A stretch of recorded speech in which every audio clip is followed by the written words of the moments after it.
लिखे तो पहले क्या लिखें, सेंस। वो सेंस क्या है, देखने में कैसा कौन लग रहा है, तो देखने में जो अच्छा नहीं लगा उसे निकाल दो, जो देखने में अच्छा लग गया उसको तो निकाल दिया, आगे बढ़ा दिया। अब जो देखने में अच्छा लग रहा है और बोलने में ठीक ना हो उसको निकाल दो। जो देख भी रहा है बढ़िया, देख भी बढ़िया रहा है, बोल भी बढ़िया रहा है, अगर वो रिएक्शन खराब देता है तो उसे निकाल दो। अपना अब यहाँ पर आ गया परफॉर्मेंस। कितनी बातें हो गई, परफॉर्मेंस। ये परफॉर्मेंस क्या है,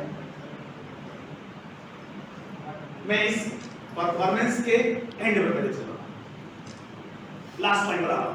जिसे आप लर्निंग की बात करें तो आपसे कहा जाए ए फॉर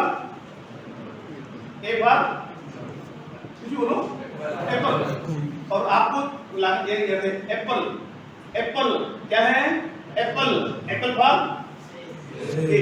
मैं वापस से यहां से जब आप परफॉर्मेंस करते हैं तो परफॉर्मेंस पर आपको मार्क्स मिलते हैं और उस परफॉर्मेंस पर आपको मिला 0 एक बच्चे को, और एक बच्चे को परफॉर्मेंस में 1 नंबर में 1 नंबर मिला, दूसरे बच्चे को 1 नंबर मिला। 3 बच्चों को 3 उदाहरण लिया, पहले को परफॉर्मेंस में 0 1 में, दूसरे को परफॉर्मेंस में 1 पर 1 और तीसरे को 1 पर 1। अब तीनों के कंडक्ट की चर्चा करते हैं। पहले बच्चे ने बिल्कुल आने के बाद में नेगेटिव आउटपुट बताना चाहिए, 0 नंबर मिलना चाहिए। दूसरे बच्चे ने एकदम से उसने उत्तर तो नहीं दिया लेकिन सामने वाले का उसे कितना नंबर मिलेगा, 1 नंबर मिल गया। और तीसरे व्यक्ति ने परफेक्टली रिप्लाई किया, ही गॉट 1। 2 बातें निकल के सामने आ रही हैं। आप रैंडम क्रोवल अचानक कुछ भी ना बोलें, और जो बोलें बड़ी विनम्रता से, विनम्र भाव से बोलें। और आपका जो बिहेवियर है, यहाँ पे सेंस ऑफ प्रेजेंटेशन काम आया कि एक बच्चे ने गलत जवाब पर भी 1 नंबर ले लिया। और गलत जवाब कैसा था, क्योंकि इंटरव्यू में जब आप जाते हैं तो इंटरव्यू पैनल बोर्ड आपसे ये अपेक्षा नहीं करता है कि 5 मिनट में, 15 मिनट में, 45 मिनट में, कितने देर आप इंटरव्यू को, ज्यादा इतना ही होगा ना। अब पूरी ब्रह्मांड का ज्ञान आप वहां पर थोड़े लेंगे, वो तो ये देखता है कि आप समझते कैसे, आपकी समझ कैसी है, और समझ पर अपनी बात को प्रस्तुत कैसे। इस विषय को 1 सेकंड नहीं, 1 मिनट नहीं रोकता हूं और थोड़ा आगे बढ़ता हूं। कल्पना करो कि आपको सिविल सर्विसेज की परीक्षा, आप प्री और मेंस क्वालिफाई कर रहे हो और आप इंटरव्यू के लिए पहुंचे हो। सिविल सर्विसेज समझ रहे हो ना, अब आप इंटरव्यू के लिए पहुंचे हो तो साक्षात्कार बोर्ड आपसे क्या समझना चाहेगा, आपको किसी भी विषय की समझ कितनी है, उस समझ में आप अपने आप को प्रस्तुत कैसे कर पा रहे हैं, अपनी भूमिका कैसे निभा पा रहे हैं, और उसको आप हैंडल कैसे कर पा रहे हैं। मतलब विषय की समझ कैसी है, समस्याओं को किस रूप में आप लेते हैं। अब एक छोटा सा उदाहरण कि आप कलेक्टर बन गए, किसी जिले में आप कलेक्टर बन गए। उदाहरण आपसे पैनल पूछता है कि सपोज कि आपको कलेक्टर की पोस्ट मिल जाती है और आपको एक फोन आता है, सर पूरब साइड में जाति का दंगा हो गया। अच्छा ठीक है, चलो बड़े कॉल चलते हैं। तब तक फोन, सर पश्चिम साइड में सांप्रदायिक दंगा हो गया। ये बात समझ आ रही है? आप क्या करेंगे? प्रश्न जेन्युइन है ना। अब इस प्रश्न को आपको समझना है, दोनों में दंगे का शब्द का प्रयोग किया गया, एक में जाति का दंगा है और एक में समुदाय का दंगा है। अब आपको समझना है कि दोनों कैसे हैंडल करें। जब दोनों रहा है, समस्याएं दोनों जगह पर हैं, और दोनों को नियंत्रण करने के लिए आप कलेक्टर हैं और आपको ही दोनों को समाधान करना है कि जो आपके पास पैरेलल जो आपका स्टाफ है, वो स्टाफ को कहां डिप्लॉय करें और आपकी भूमिका क्या कहां है। बीइंग ए कलेक्टर, आप जहां जाएंगे 2 मिनट में दंगा तो रुक जाएगा, लेकिन एट ए टाइम हम लोग जा नहीं पाएंगे। आप क्या करेंगे? ऐसे प्रश्नों में, ऐसी जगहों पर, ऐसे प्रश्नों को रिप्लाई करने में आप भाषा को, प्रश्न को समझते कैसे हैं और उसको रिप्लाई कैसे करें। यही बात परफॉर्मेंस, वहां पर घटना घट नहीं है। इंटरव्यू बोर्ड में इंटरव्यू के दौरान ये घटना घट रही है क्या? बात मेरी पीछे समझ में आ रही है सबको? इंटरव्यू में इस प्रश्न को लेकर के क्या ये घटना घट रही है, ये कल्पना है।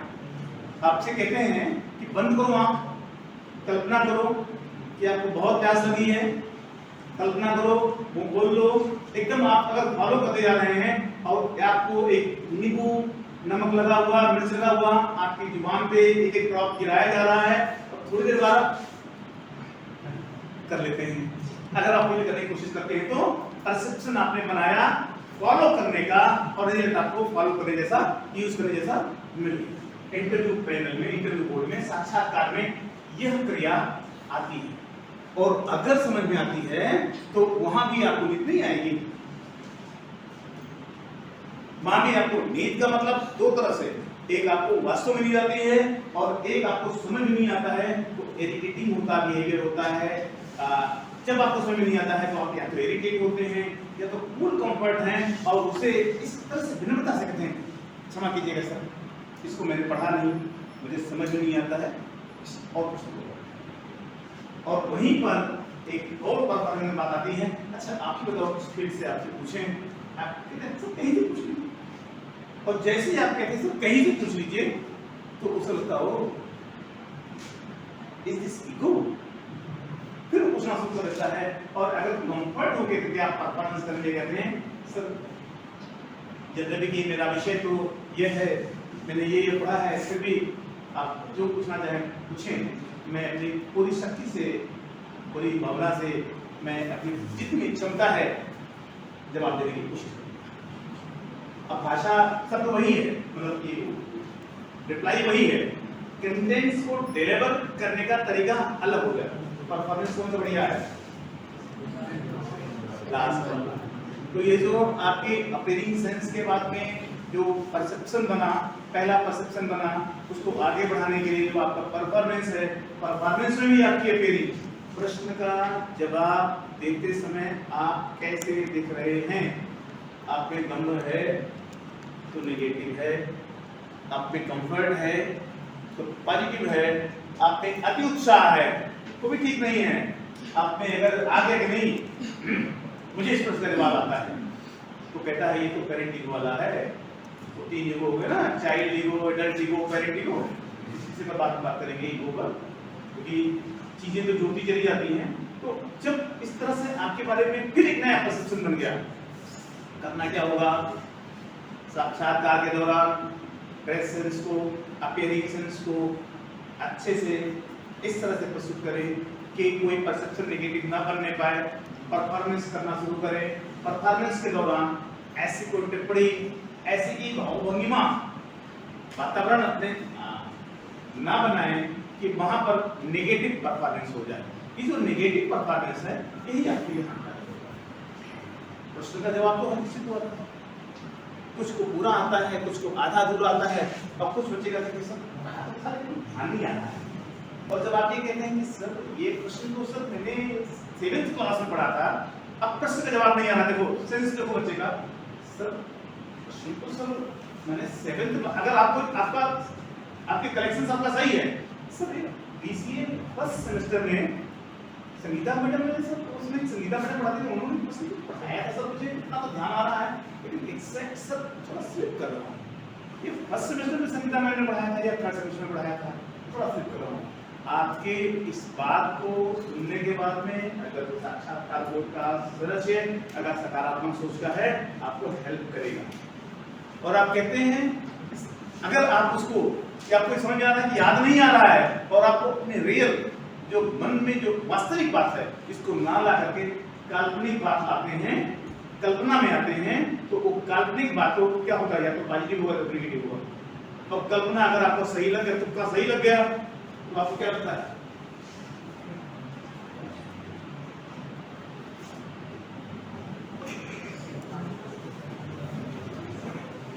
अगर आपने कल्पना करके कोई आंसर दे दिया और आंसर सही निकल गया, तो आपको क्या लगता है? आपको विजयश्री मिल गई? क्यों? यहीं पर एक नया परसेप्शन बनता है, आपको यह विषय तो आता है, आप इसी पर आगे बढ़ते हैं। और आपको आता था क्या? आपने तो अंदाजा लगाया, टक किया था, अब वहां से एक नया प्रश्न जनरेट होता है।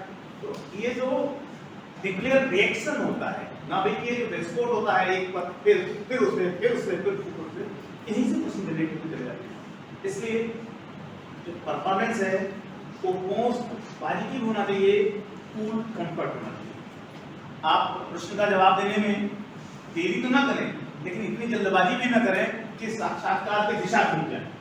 ये आप पर डिपेंड करता है कि आप साक्षात्कार बोर्ड को किस तरफ लेके चले जाए। जैसे अब मान लो किसी प्रश्न की बात, किसी प्रश्न के बारे में चर्चा हो रही है और आपको लगा कि उस प्रश्न का जवाब देते समय आपका कुछ छूट गया और पैनल ने एक नया सवाल कर लिया, 1 2 3 4 लोग बैठे हुए हैं, इन्होंने मुझसे कोई सवाल पूछा, प्रश्न पूछा, मैं इसका जवाब दे रहा हूँ, तुरंत ये प्रश्न कर दिए।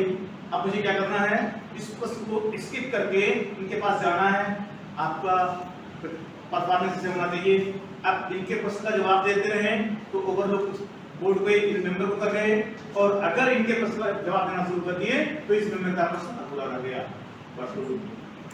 ऐसा होता है नहीं होता, ये बड़ा कंफ्लिक्ट होता है, यहाँ पे समस्या होती है। विस्तार से हम और भी आगे बात करेंगे, लेकिन अगर आज कम समय में बात करें तो यहाँ पर आपको एक परफॉर्मेंस स्किल आपकी है। परफॉर्मेंस स्किल अगर आपको एक्सपोजर स्किल, आप एक्सपोज योरसेल्फ, अपने आप को प्रस्तुत करिए। और एक्सपोज अपने आप को कैसे करेंगे, पॉजिटिव एक्सपोजर है। Sir if you don't mind, if you permit me, let me answer, तो क्या कहेगा, यदि नए बोर्ड के सदस्य कहते हैं सर यदि आप अनुमति दें तो 10 सेकंड में इसका जवाब पूरा कर दूं, कैसे नहीं कर सकते हैं। और अगर ऐसा कहते हैं तो दो पॉजिटिव भी है, नेगेटिव भी है, वो नाराज भी हो सकता है। लेकिन अगर आप सिविल सर्विस में इंटरव्यू देने जा रहे हैं तो सिविल सर्विस के इंटरव्यू में आपको प्रशासक बनना पड़ेगा। आप जो आईएएस का मतलब ये जो देख रहे हैं जिले स्तर पर, ये कुछ नहीं, ये 10-12-15 साल की नौकरी करने के बाद में जब ये पढ़ जाते हैं ना, तब इनको वास्तव में काम करना पड़ता है। वहां जब फाइलों में जाते हैं तब इनका एक्चुअल यूज वहां होता है।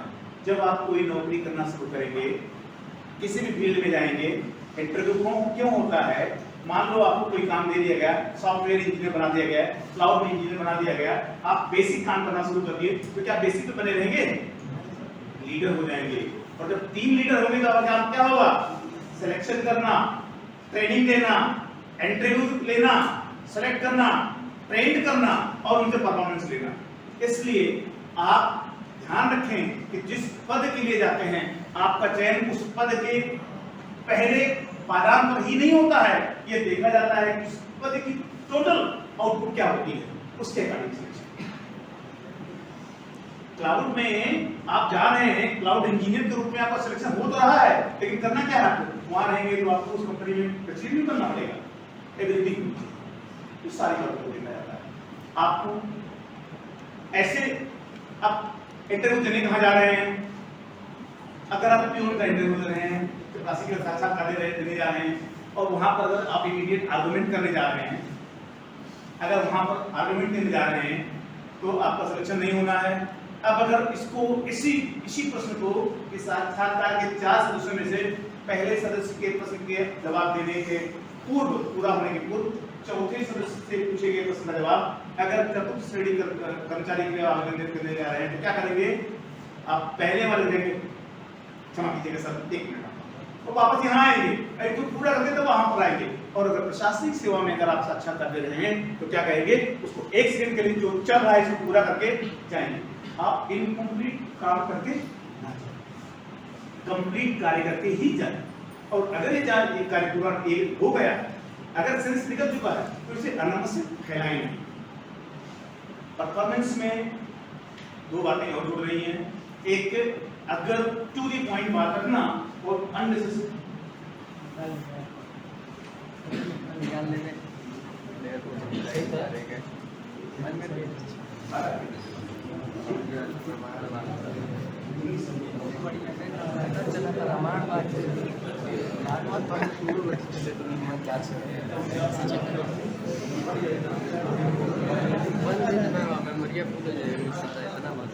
अब अगर इस 1 सेकंड में मेरे दूसरे काम को देखते समय अगर मैं आपके बारे में प्रश्न रहा हूं तो ये वाला नॉट सीरियस 1 सेकंड में प्रश्न बना दिया, फ्रैक्शन ऑफ सेकंड में मेरा प्रश्न बन गया। इन जनरल इंडिविजुअल कोई सीरियस होगा, in general you are not serious. क्यों? क्योंकि मेरे उसको देखते समय इतनी आवाज मेरे कान में आई कि मुझे खुद जल्दी मिलता।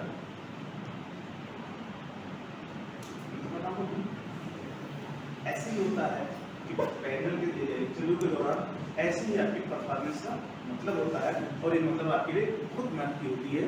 तो अगर इसको फिर से मैं कंक्लूड करूं तो परफॉर्म करने की जरूरत होती है। परफॉर्म करने के पहले आपका जो अपीयरिंग है, जो सेंस है, उसको आपको ध्यान रखने की जरूरत होती है। आपको कुल मिलाकर के अपने आप को एक्सपोज करना है, एक्सपोज पॉजिटिव करना है। आपको एक्सपोज ना कर दे कोई कि आपको कुछ नहीं आता है। मेरा काम है, टीचर का काम है, कॉलेज का काम है बच्चों को एक्सपोज करना, इन्हें बाहर लाना। बच्चों का काम है, कैंडिडेट काम है, खुद को साक्षात्कार बोर्ड के सामने अपने आप को एक्सपोज करना कि नहीं मुझे आता है, मुझे ही आता है, और मुझे सब सकारात्मक आता है। नेगेटिव बातों की भी मेरी समझ है, समस्याओं की भी मेरी अपनी समझ है। और अगर मुझसे जातिगत दंगे के बारे में, संप्रदाय के दंगे के बारे में पूछा जाता है तो वहां पर मेरा सेंस क्लियर है, मेरा सेंस क्लियर है। दोनों में से देखते हैं कि इन्वॉल्व कितने लोग हैं, कम्युनिटी कितनी बड़ी है, इन्वॉल्व कितने लोग हैं। कम्युनिटी जातिगत दंगा हो गया, वहां पर 10,000 लोग रहते हैं, और सांप्रदायिक दंगा हो गया, वहां पर 100 लोग रहते हैं। मैं कौन सा जहां वहां ज्यादा होती है, मैक्सिमम फोर्स वहां जाना चाहिए। यहाँ किसी से बड़ी यूनिट भेजेंगे, वहां कुछ मतलब, लेकिन कहां पर ज्यादा दंगा है, मैं ज्यादा कहां है, फैलने का ज्यादा कहां है। लेकिन यहीं पर जो जाति जो सामुदायिक दंगा हो रहा है, अगर ये एक्सपोज हो जाएगा, अगर ये एक्सपोज हो जाएगा तो कंट्री वाइड है। इसे रोकने नहीं होगा तो क्या करेंगे? इसको रोकने के लिए कलेक्टर के रूप में क्या नहीं करेंगे। आपको समस्याओं की इतनी समझ होनी चाहिए। इतनी बात करते समय जिस भी छात्र के मन में इस प्रश्न का जवाब आया था, उसे सिविल सर्विसेज की तैयारी करिए। जिस भी छात्र के मन में, जिस भी छात्र छात्रा के मन में इस प्रश्न का जवाब कुछ आ रहा था और इस तरह से मिलता जुलता है, उसे प्रयास करना चाहिए, आगे सोचना चाहिए ग्रेजुएशन पूरा करने के बाद में कि आप इस दिशा में जा सकते हैं। आप प्रयास करेंगे। Expose yourself. एक्सपोज करने क्या करना पड़ेगा? पहले अपीयरिंग करना पड़ेगा, अपने आप को अपीयरिंग करना पड़ेगा, अपने आप को प्रस्तुत करना पड़ेगा, सरेंडर करना पड़ेगा। प्रश्न को सुनिए, लिसनिंग पावर। जो मिनिमम मार्क्स पाए, और आपकी क्या राय है? सर मेरी तो राय ये है कि जो 50% नंबर ना पाए उसे पास कैसे माना है? 50% नीचे को पास नहीं माना है। ये दोनों ओपिनियन हो सकता है, सबको पास कर देगा। ओपिनियन तब दीजिए, अपनी राय तब दीजिए जब आपसे आपकी राय मांगी जाए। और आज की डेट में और साक्षात्कार में भी ज्यादातर यही होता है, क्योंकि आपके रोजमर्रा की आदत में राय देने की आदत शामिल है, आपके सेंस में इनफॉर्मेट अनौपचारिक शामिल है, इसलिए फॉर्मल नहीं हो पाते हैं। आपका अपीयरिंग सेंस एक दिन नहीं बनेगा, रोज का रोज ठीक नहीं है तो एक दिन भी ठीक नहीं होगा। रोज टाई लगाने की आदत नहीं है, एक दिन टाई लगा के जाएंगे तो पहुंचते पहुंचते नाट आपकी अदर टेढ़ी हो जाएगी, क्या अदर टेढ़ी हो जाएगी। तो करो, आदत बना के रखो, सिमिलर काम करो, सिमिलरिटी मिल जाएगी। एक्सपोजर में आपकी अपीयरिंग के साथ में फिर इसके बाद आपका परफॉर्मेंस, और परफॉर्मेंस डिपेंड करता है आपकी स्किल, परफॉर्मेंस स्किल, और स्किल डिपेंड अपॉन नॉलेज। अरे नॉलेज कहां से है?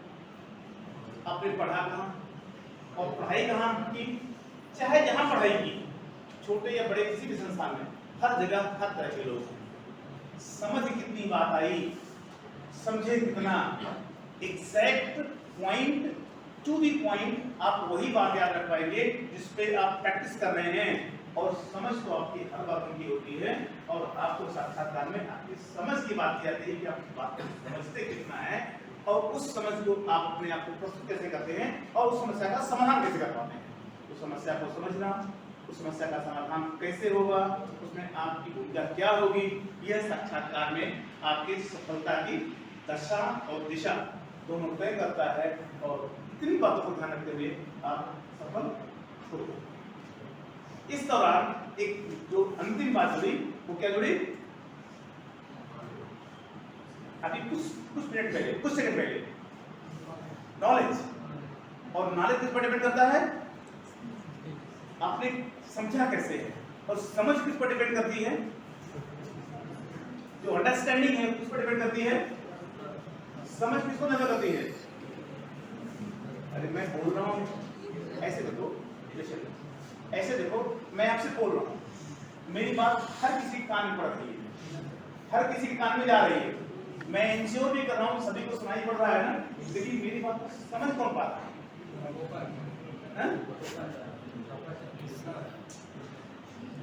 बोल रहा है फोकस करेगा वो, ये भी रिप्लाई है, ठीक है। मेरी बात समझ किसको आ रही है?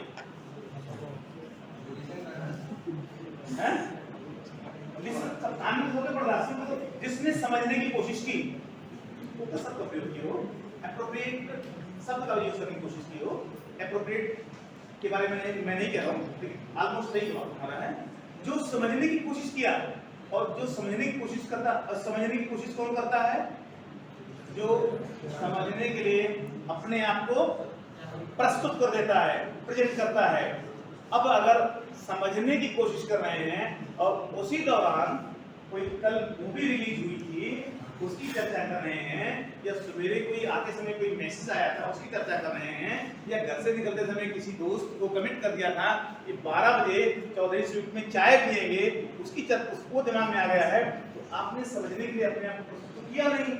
तो चाहे जितनी सरल बातों में बात करें, चाहे जितनी फन बेस्ड लर्निंग की बात करें, लर्निंग नहीं होने वाला, क्योंकि आप उसमें अपने आप को सुन तो रहे हैं, समझने के लिए प्रस्तुत नहीं किए हैं। फोकस आपका यहाँ नहीं है, फोकस आपका कहीं और है, और जब आपका कहीं और फोकस होता है तो समझ में नहीं आता है। समझ एक ऐसी समझदारी, अंडरस्टैंडिंग एक ऐसा टर्म है जो बड़े से बड़े गूढ़ विषय को आपकी अपनी टंग में, आपकी अपनी भाषा में, आपके दिमाग में बैठा देता है। और जब साक्षात्कार में जाते हैं तो आपकी वही समझ आंसर बन करके यहाँ पर फरमान करता है। तो समझदारी, समझ, ये भी रोजमर्रा की बात है, हर रोज की बात है। आप सालों साल उदंड व्यवहार करें और एक दिन बहुत अच्छे से पॉलिश करके, ट्रेन होकर के, अच्छी तैयारी करके साक्षात्कार बोर्ड में जाएं, तो आप 1 मिनट उसको बेवकूफ बनाएंगे कि फिर वो आपको एक्सपोज कर देगा। उसका काम क्या है? 10 पोस्ट है, 100 लोगों को बुलाया गया है, सिलेक्शन किसका होगा? 10 लोगों का होगा, 90 लोगों का क्या होगा? तो पैनल क्या करता है? 10 को सेलेक्ट करता है या 90 को रिजेक्ट करता है? 10 को सेलेक्ट करता है ना। और 10 सेलेक्ट कौन होता है? जो रिजेक्ट नहीं होता है। सेलेक्ट कौन होता है? जो रिजेक्ट नहीं होता है। और रिजेक्ट कौन होता है? उसको मार्क्स कम मिलते हैं, इसका परफॉर्मेंस स्कोर होता है जो एक्सपोज हो जाता है। आप अपने आप को एक्सपोज करने में सक्सेस हुए या एक्सपोज करने में सक्सेस नहीं हुए? आप एक्सपोज करने में सक्सेस हुए या पैनल ने आपको एक्सपोज कर दिया? तो पैनल का काम है वो सबको एक्सपोज करेगा, उसका तो काम है कि प्रश्न पूछना और आपको बाहर कर देना। प्रश्न पूछा ही गया है आपको बाहर करने के लिए, आपको समझने के लिए। और अगर आप इसका जवाब इस तरह से दे रहे हैं, नहीं मैं डटा रहूंगा, और अगर आप हर प्रश्न का जवाब देने के लिए आत्मविश्वास के साथ बैठे हैं, आपको विजय मिलेगी। बहुत सारी बातें आती हैं, अगर हम इसको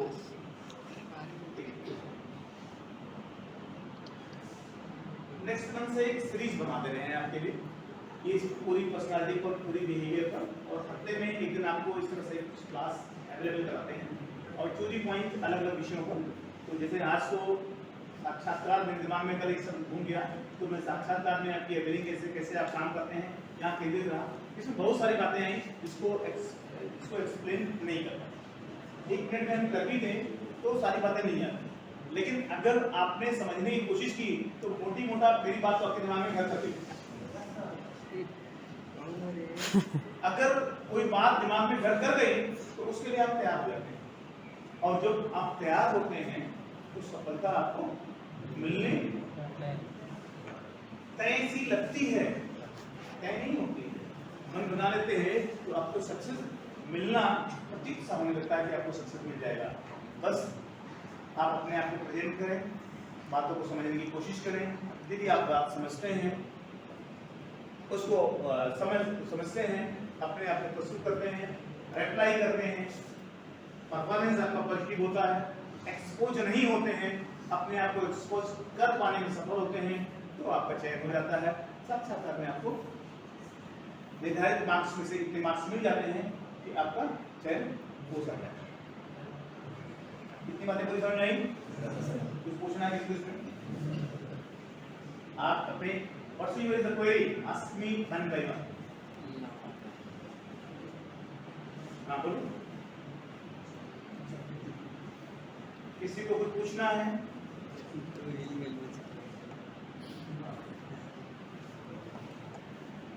कई टर्म इसमें आए, बड़े बड़े टर्म आए जो आपके समझ में नहीं आया होगा। ईगो भी बीच में आ गया, परसेप्शन भी आ गया। हालांकि परसेप्शन को थोड़े से परसेप्शन समझ में आ गया। परसेप्शन क्या होता है? क्या होता है परसेप्शन?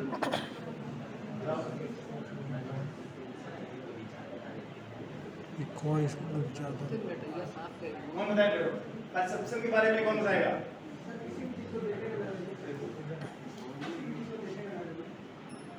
नजरिया। देखो, अगर आपको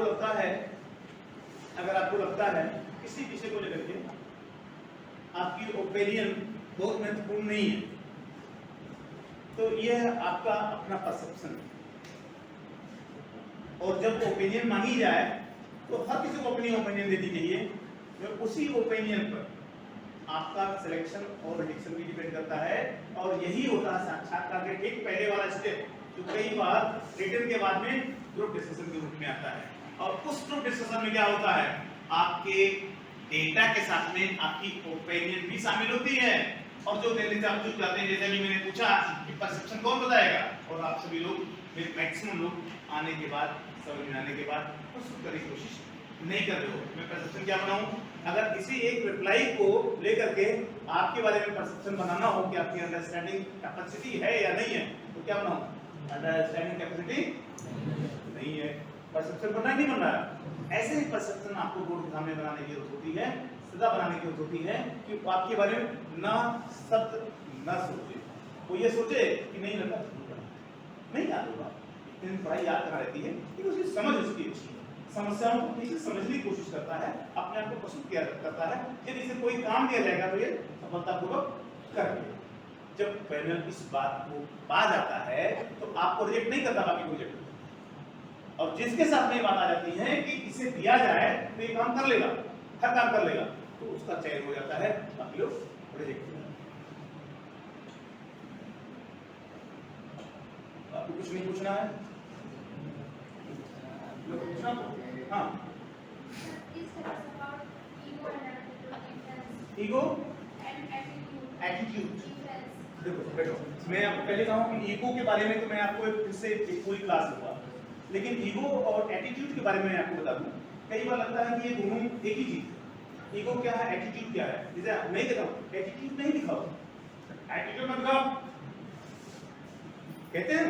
तो एटीट्यूड दिखाने का मतलब क्या होता है? जब आप अपनी बॉडी से अपना कुछ इस तरह से कोई अपीयरिंग सब कुछ बताना चाहते हैं, तो कहते हैं कि आप एटीट्यूड आप दिखा रहे हो। और ईगो क्या है?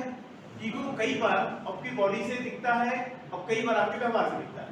ईगो अहम, सेल्फ रिस्पेक्ट कई बार इसे कहते हैं कि सेल्फ रिस्पेक्ट दूसरी बात होती है और ईगो दूसरी बात। ईगो बहुत सरल शब्दों में कहें तो आपके घर में कोई बच्चा है और वो रो रहा है, बच्चों को जब टॉफी देंगे वो चुप हो जाता है, और फिर उसको लगता है कि टॉफी पाने के लिए क्या करना पड़ेगा, रोना पड़ेगा। तो वो बिना किसी कारण के रोना शुरू कर देता है और फिर टॉफी पा जाता है। वो बच्चा है, उसे समझ में नहीं आ रहा, उसे आप कुछ भी समझा सकते, ये बच्चा हो गया। और आप समझदार हैं, आप तो समझदार हैं, आप बच्चे को समझा दिए और आपको उसकी प्रैक्टिस समझ में आ गई कि वो ये तो टॉफी के लिए रोता है, तो उसके रोने पर आप टॉफी को नहीं देते हैं। और अगर आपके मन में ये भाव आ जाए कि नहीं, मैं जो कह रहा हूं सही है या जो मैं सोच रहा हूं वो सही है, वो लड़का गलत सोच रहा है, दो बातों को लेकर के, तीन बातों को लेकर के, जब दो लोग आपस में डिस्कस कर रहे हो, जब दो लोग आपस में कोई बात रखते हैं, एक व्यक्ति कहता है सही है, दूसरा कहता है गलत है, और वो मानने को तैयार नहीं होता है, तो नहीं मैं ही सही हूं, सिर्फ मैं ही सही हूं, वो गलत हो मैं मानने को तैयार नहीं। जब एक व्यक्ति अपनी बात कहता है कि नहीं मैं ही सही हूं, तो घर में आप देखिए आपके दादाजी कई बार कहते हैं क्या, जो मैंने कह दिया मेरी बात मान लीजिए, चाहे सही हो चाहे गलत। ऐसा होता है कि नहीं होता है? ऐसा होता है। ऐसा आपको भ्रम भी तो हो सकता है हो सकता है वो सही भी हो। अगर वो सही नहीं है और कहते हैं कि नहीं मेरे बड़े होने के लिए ऐसा माना जाए, तो उनको पता था कि ये बूढ़े हैं, क्या गए हैं, बूढ़े हैं, पेरेंट हो गए हैं, इनको जो है अपनी उम्र की बात को प्रमाणित करने की जरूरत नहीं, हम बड़े हुए इसलिए में कहते हैं, उन्हें पेरेंट कहा गया। वो अडल्ट का मतलब क्या हुआ, ना बच्चा है ना बूढ़ा है, बीच में। ये तीन टर्म समझ में आ रहा है। अगर हम मैनेजमेंट में जाते हैं तो जो ईगो अहम होता है, हमारे काम करने का तरीका होता है, वो क्या होता है, हमें कुछ नहीं आता, गए अरे चलो ये काम करना शुरू हो सर, ये काम करना शुरू कर दिए, अब इसे छोड़ दो, ये काम करना शुरू कर दो, ये काम करना शुरू कर दिए, कल वापस से काम फिर नहीं करेंगे, जब कहोगे तभी करेंगे, लीडर कहेगा तभी करेंगे, और जैसे चल जाएगा बंद कर देंगे। अर्थात कहने पर करेंगे, नहीं कहने पर नहीं करेंगे, बिना किसी सबॉर्डिनेट के नहीं कर, बिना किसी सुपीरियर के नहीं कर पाएंगे। ये जो एक्टिविटी है, ये जो ईगो है कि हम अकेले नहीं कर सकते हैं, हम करेंगे तो गलत हो जाएगा, या बिना किसी नेता के हम काम नहीं कर सकते हैं, अगर ये अवधारणा है तो ये ईगो है, तो इसको कहते हैं चाइल्ड। इसे क्या कहते हैं, चाइल्ड ईगो। और एक एडल्ट, एक व्यक्ति, वो क्या सोचता है कि नहीं बॉस ने जो कहा वो गलत है, अब बॉस को समझाएं कैसे, सुपीरियर ने जो कहा वो गलत है, समझाएं कैसे, नीचे तो इनको बता देंगे ये मेरे दिन काम करते हैं, वहां जाता है डेटा को लेकर के, आंकड़ों को लेकर के समझाने की कोशिश करता है, समझाने में सफल हो चाहे सफल नहीं हो। वही बीच का व्यक्ति अभी आपको कह रहा है कि आप ये काम करो, फिर उसे कोई ऊपर से इंस्ट्रक्शन आता है या कहीं से किताब पढ़ता है और बातें बदलती हैं, नए टर्म लिखते हैं और अपने आप कहता है नहीं ये गलत है, ये सही है। तो ये जो सही को सही और गलत को गलत स्वीकार करने की स्थिति में हमेशा होता है, न वो हाँ के पक्ष में होता है न ना के पक्ष में होता है, सही के पक्ष में होता है, उसे एडल्ट कहा जाता है। और जो हरदम हाँ के पक्ष में होता है वो क्या होता है, पेरेंट ईगो होता है। अब जैसे आपके टीचर पढ़ा रहे हैं और उन्होंने आपसे कुछ कह दिया, कोई टर्म कहा, आप कहते सर किताब में तो ये लिखा हुआ है, नहीं नहीं गलत, मैंने जो कहा वो सही है। ये जो मैंने कहा सही है ये उनका पेरेंट ईगो, और आपने जो कहा किसी तरह किताब में ये लिखा हुआ है, मैं इस ईगो की बात नहीं कर रहा हूँ। आप अगर आप में ये आ गया कि नहीं इनको ठीक करना है, ये गलत कह रहे हैं, तो आप में पेरेंट ईगो, और आपके मन में अगर ये भाव है कि किताब में तो ये लिखा हुआ है, सर ये कह रहे हैं, दोनों में सही क्या है, इसका परीक्षण किया जाए, तो आप में एडल्ट ईगो। तो child ego, adult ego, parent ego समझ आ गया? आ गया समझ में? ईगो कितने होते हैं? तीन। Adult, child ego, adult ego, parent ego. Child को एडल्ट बनाया जा सकता है, चाइल्ड को एडल्ट बनाया जा सकता है, चाइल्ड एडल्ट के साथ भी काम कर सकता है, चाइल्ड पेरेंट के साथ भी काम कर सकता है, चाइल्ड चाइल्ड के साथ भी काम कर सकता है। एडल्ट पेरेंट के साथ भी काम कर सकता है, उनको समझा लेगा, एडल्ट के साथ भी काम कर सकता है, चाइल्ड के साथ भी काम कर सकता है, समझा लेगा, और पेरेंट बच्चे के साथ नहीं काम, चाइल्ड के साथ काम नहीं कर पाएगा, वो डांटने में परेशान, क्यों डांटेगा, वो एडल्ट के साथ तो काम कर जाएगा क्योंकि एडल्ट समझदार है, और पेरेंट के इस ना समझ का प्रभाव संतान पर नहीं पड़ेगा। और जब दो पेरेंट इकट्ठा हो जाएंगे तो क्या हो जाएगा, क्या हुआ, फाइट होगा। तो ईगो समझ आ गया। अब एटीट्यूड क्या होता है? एटीट्यूड भी एक वाइड टर्म है। एटीट्यूड कई बार हम जो शब्द को यूज करते हैं वो एटीट्यूड जब हम दिखाने की बात करते हैं, एक्सपोज करने की बात करते हैं, कई बार एटीट्यूड ऐसा होता है, एक फिजिकल जो स्ट्रक्चर है, नेचुरल फिजिकल स्ट्रक्चर है, कई बार ऐसा लगता है कि ये एटीट्यूड दिखा रहा है, क्योंकि ऐसा नहीं होता है। अब कोई व्यक्ति अगर ऐसे है और उसका बॉडी ही ऐसे बन गया तो एटीट्यूड नहीं है, उसको एटीट्यूड है क्या, नहीं है। और लेकिन सामने आने के बाद किसी का अकड़ आ जाए तो क्या कहते हैं, बॉडी बिल्डर होने का कहते नहीं कहते हैं, ऐसे एटीट्यूड दिखा रहा है। और आप बैठे हैं, क्लास में बैठे हैं, टीचर पढ़ा रहे हैं, इधर बारे में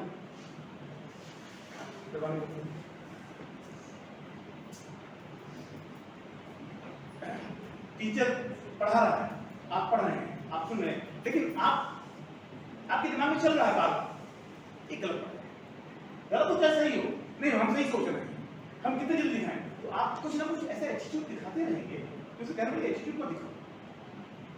एटीट्यूड सबको आप ये नहीं हो पा रहा, आपके दिमाग में कैसे हो रहा, आप दोनों में अंतर समझ आ गया, दोनों में अंतर समझ आ गया, ईगो और एटीट्यूड। ईगो आपके व्यक्तित्व के आपके व्यक्तित्व में जुड़ा हुआ एक फीचर है जो आपके कार्य के दौरान दिखता है, आपकी कार्य प्रणाली को सुनिश्चित करता है। और एटीट्यूड आपका बिहेवियर प्रेजेंट करता है और आपके बारे में सामने वाला तुरंत स्पॉन्टेनियस अच्छा ही होगा सोच लेता है। Is it clear? और कुछ पूछना किसी को कुछ और भी पूछना है? हम मार्च के बाद से अप्रैल में फ्रिक्वेंटली आपको सप्ताह में एक दिन कम से कम सकते हैं। डिपेंड करता है कि जैसे आज आपने समय ले लिया वैसे आप समय ले पाते हैं कि नहीं ले पाते। मेरे पास कभी समय नहीं होता है, मैं हर दिन बिजी रहता हूँ और सही तो यह है कि मैं कभी बिजी नहीं रहता। बस मुझे काम इतना दीजिए, कौन सा काम ज़्यादा महत्वपूर्ण है, जो काम ज़्यादा महत्वपूर्ण होता है उसको छोड़ कर आता हूँ। अभी मणि जी मेरे पास आए, बैंक भेजना था, वो काम यहाँ से भी हो गया, इतना काम मैं वहाँ बैठ ही करता, यहाँ से भी कर जाती है। तो डिपेंड करता है आपकी इच्छा है, आप समय ले पाते हैं नहीं ले पाते। मैं इसको पूछना नहीं आपको, समाप्त करूं, कंक्लूड करूं। मैंने आपसे बात किया इंटरव्यू कैसे करें, आपकी अपेयरिंग शुरू किया। अपेयरिंग में आपने से अपने अपेयरिंग सेंस को इस तरह से रखें कि आंखों को खटके नहीं, नॉर्मल दिखे। अपेयरिंग पर कोई प्रश्न जनरेट ना होने पाए, वो आपको आपकी इंटरव्यू की दिशा को बदल देगा। बचने की कोशिश करें। आप परफॉर्मेंस ऐसे करें अपने आप को एक्सपोज कर ले जाएं। परफॉर्मेंस कूल कंफर्ट जोन में करें, अच्छे से करें। इंटरव्यू बोर्ड के एक से अधिक सदस्यों के द्वारा एक साथ में 2 प्रश्नों के पूछने पर या एक का जवाब पूरा होने के पहले ही दूसरे के प्रश्न दूसरे द्वारा प्रश्न पूछे जाने पर आप स्किप कैसे करें, यह स्किल आपकी महत्वपूर्ण होती है। पूछे जाने वाले प्रश्न, इंटरव्यू में पूछे जाने वाले प्रश्न, इस प्रश्न को लेकर के आपकी समझ कैसी है, यह आपका आंसर देने का तरीका निर्धारित करती है। इसलिए प्रश्न को ठीक से सुने और सुनने नहीं समझने की कोशिश करें।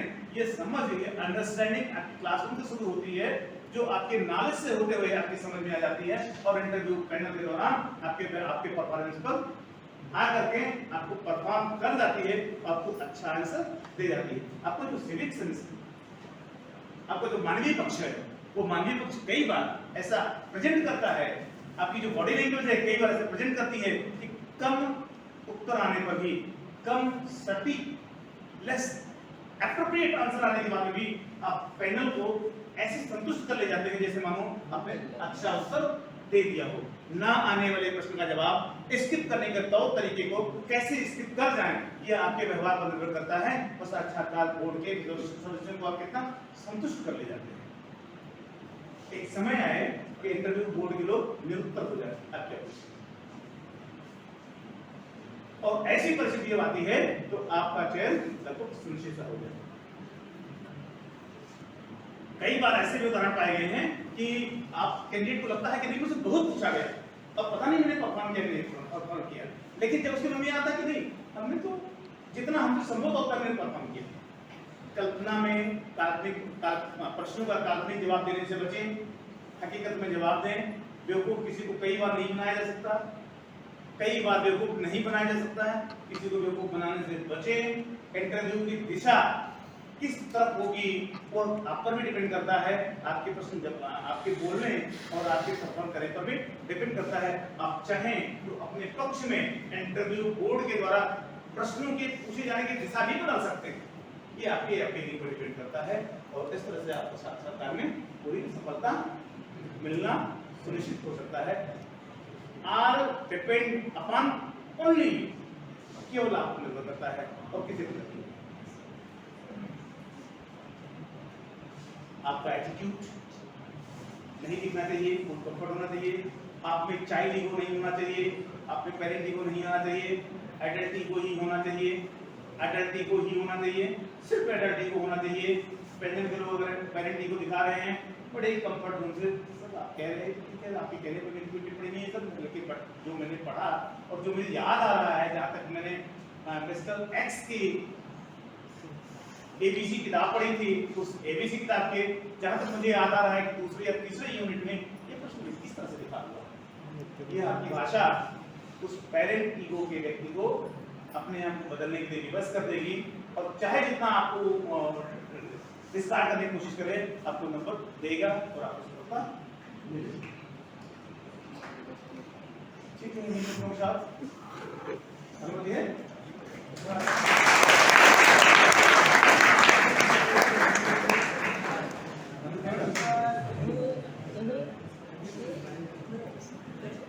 समझ नहीं बात बहुत कुछ अरे कहीं बाबा नहीं तो बताऊंगा